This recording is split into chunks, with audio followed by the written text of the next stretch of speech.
여러분은 인생에서 고통을 경험한 적이 있나요? 사랑하는 사람을 잃거나 예상치 못한 사고를 겪거나 이유 없이 힘든 시간을 보낸 적이 있을 것입니다. 이런 순간마다 우리는 이렇게 묻습니다.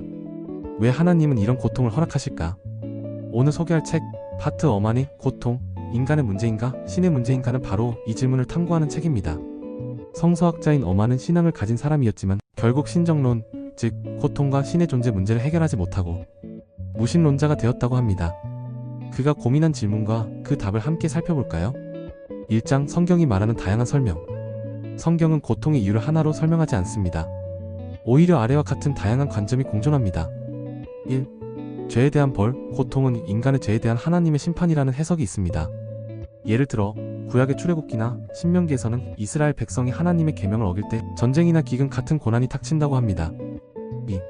시험과 성장. 욥기의 이야기는 고통이 하나님이 인간을 시험하는 과정이라고 설명합니다. 욥은 아무런 죄 없이도 극심한 고난을 겪지만 끝까지 믿음을 지키는 것이 중요하다고 가르칩니다. 3. 신의 더 큰 계획. 신약에서는 예수님의 고난과 십자가 사건을 통해 인간이 이해할 수 없는 신의 계획이 존재한다고 말합니다. 하지만 이런 다양한 설명이 모든 사람에게 충분한 답이 될 수 있을까요? 고통이 죄의 결과라면 죄 없는 악인은 왜 고통을 받을까요? 바트 어만은 이런 사례가 기존의 신정론이 갖는 한계를 보여준다고 합니다. 욥기처럼 고통이 시험이라면 왜 어떤 사람은 고통 속에서 신앙을 잃을까요? 어만은 이것이 신이 인간을 시험한다는 개념인 신앙을 유지하는데 충분한 논리가 되지 않을 수도 있음을 보여준다고 설명합니다. 예수님의 고난이 신의 계획이라면 지금도 고통받는 사람들은 신의 계획 속에서 어떤 의미가 있나요?